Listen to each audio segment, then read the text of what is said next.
untuk kebutuhan masa tanggap darurat banjir Aceh. Namun kondisi para tenda pengungsi korban banjir masih sangat memprihatinkan. Seperti yang terjadi di posko pengungsian Johan Pahlawan, di mana ratusan pengungsi harus berebut untuk bisa makan.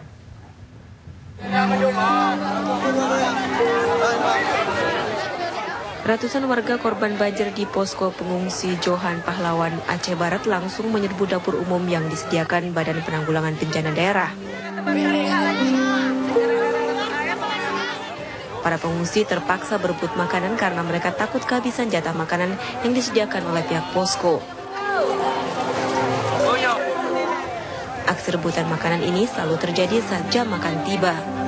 Akibatnya, banyak pengungsi yang tidak mendapat bagian jatah makanan.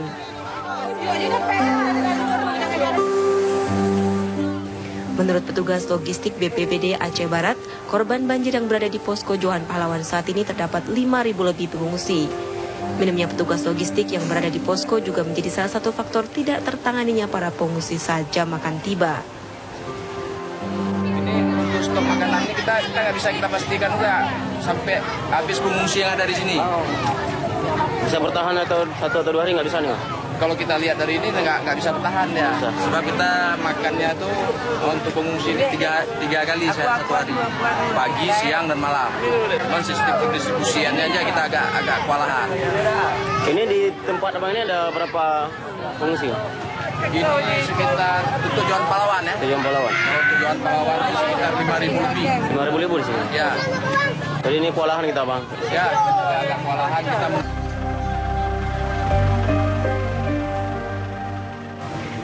Badan Penanggulangan Bencana akan terus berusaha mencari solusi dari keterbatasan logistik dan tenaga di posko pengungsi korban banjir Aceh.